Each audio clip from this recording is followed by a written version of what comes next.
Assalamualaikum warahmatullahi wabarakatuh. Kita jumpa lagi dalam kuliah teori himpunan ya.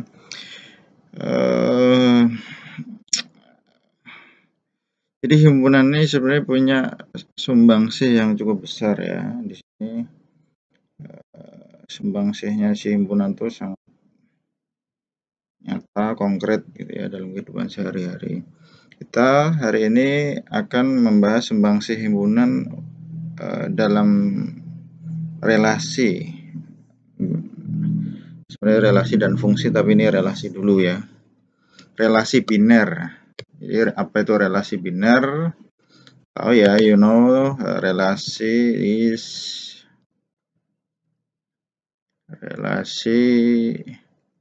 itu hubungan ya, hubungan gelap, hubungan biner.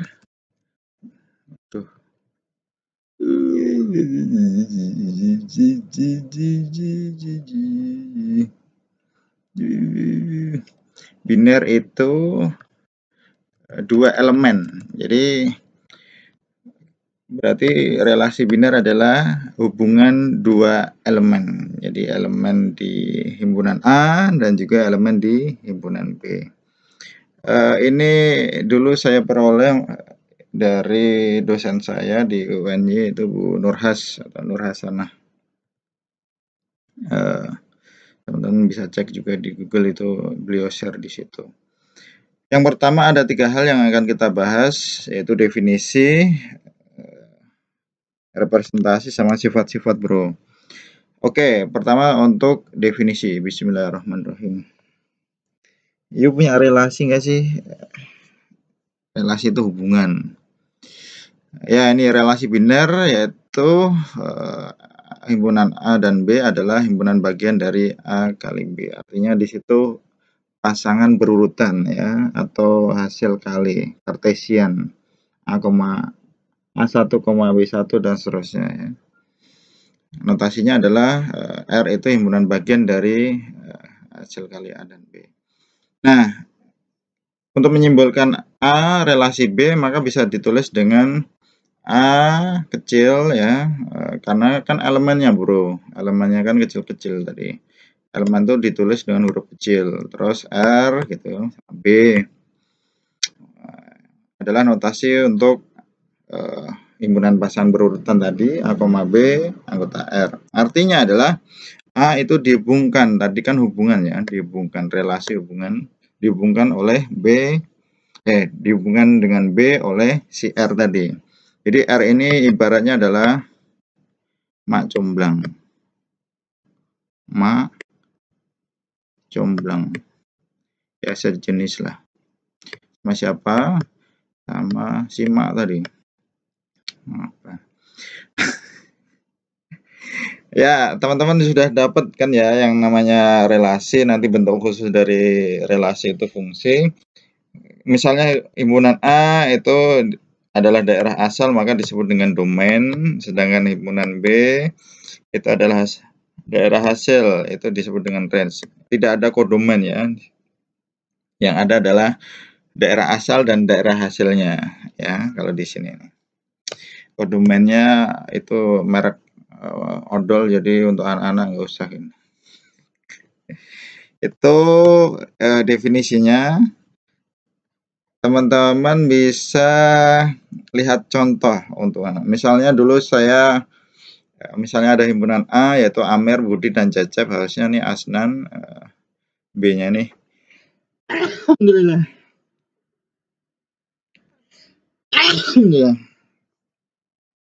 Maaf, iklan. Ada bau-bau menyengat. Belum bau dari udara. B-nya adalah mata kuliah dengan kode seperti ini. Maka himpunan pasangan berurutan teman-teman bisa tulis ya di sini, teman-teman bisa tulis Amer, itu dan seterusnya, bisa didata lengkap hasil dari hasil kali tadi. Nah, R misalnya R adalah relasi yang menyatakan bahwa mata kuliah yang diambil oleh mahasiswa pada semester ganjil, yaitu misalnya Amer ini dan seterusnya ya. Nah, dapat dilihat jelas ya, R tadi itu adalah himpunan bagian dari A dari B. A kali B, sorry. Jadi bisa disimpulkan di sini bahwa ketika kita punya Amer, IF 251 itu apakah dia anggota R? Betul ya? Atau Amer tadi ingat elemennya dari A, si A tadi, kemudian ada relasi, apa relasinya adalah mata kuliah yang diambil ya, adalah IF 251. Kemudian Amer, IF 342. Coba kita cek di R sini apakah ada Amer IF 342. Oh, no, tidak ada. Di sini nggak ada. Berarti di sini kalian ditulis bukan anggota dari R. Maka di sini bisa ditulis si Amer itu anggota sini bukan relasi dari IF 342. Begitu, jar. Komel. Oke, ini contoh lain. Misalnya di sini ada dua himpunan P dan Q, itu ya teman-teman bisa baca Iqra. Jika kita definisikan relasinya, relasinya ini harus didefinisikan. Apakah di sini main-main atau hubungan rumit atau engaged atau divorce atau marriage atau nggak tahu. Udah ya itu. Nah, ini kebetulan relasinya adalah membagi, habis atau habis membagi. Kalian sudah belajar teori bilangan kan? Ada habis membagi. Jadi P, setiap elemen P itu habis membagi Q. Maka kita peroleh R-nya adalah P-nya 2. 2 itu habis membagi ya 2, 4, 8, 15 enggak. Dan seterusnya ya. 3 habis membagi 9, 15, 4 habis membagi 8 gitu ya. Jadi harus didefinisikan relasi itu di kehidupan sehari-hari juga. Itu tadi definisi. Ada pertanyaan? Nggak usah ada. Kelar dan jawab.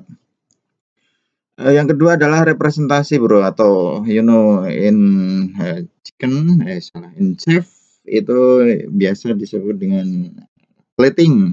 Plating itu sendok, salah apa ini? Yang ini mangkok, salah ini yang plate flat, piring. Jadi sesuatu itu biar menarik harus di plating, harus di representasi atau disajikan. Udah langsung kebanyakan ngomong gue.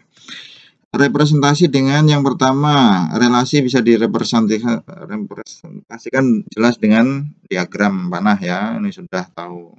Jadi A, ada B, ada P, ada Q, dan seterusnya ya, hubungkan sendiri tadi.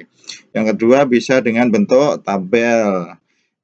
Karena ada dua himpunan tadi, himpunan A dan himpunan B, maka ini bisa di data seperti ini ya. Amer sama ini, Amer ngambil apa lagi dan seterusnya. Tadi P, Q, misalnya tadi 22 dan seterusnya gitu ya. Ini gampang ini namanya. Kemudian selain bentuk diagram panah sama tabel, ada juga bentuk,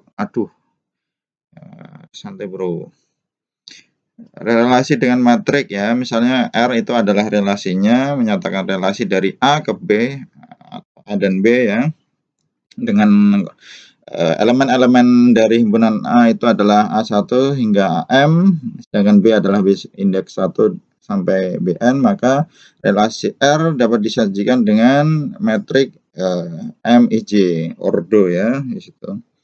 Nah, di sini A1, di sini kolomnya itu B1, B2 sampai BN, ini A1, A2, A sampai N itu sebagai baris ya, baris dan kolom.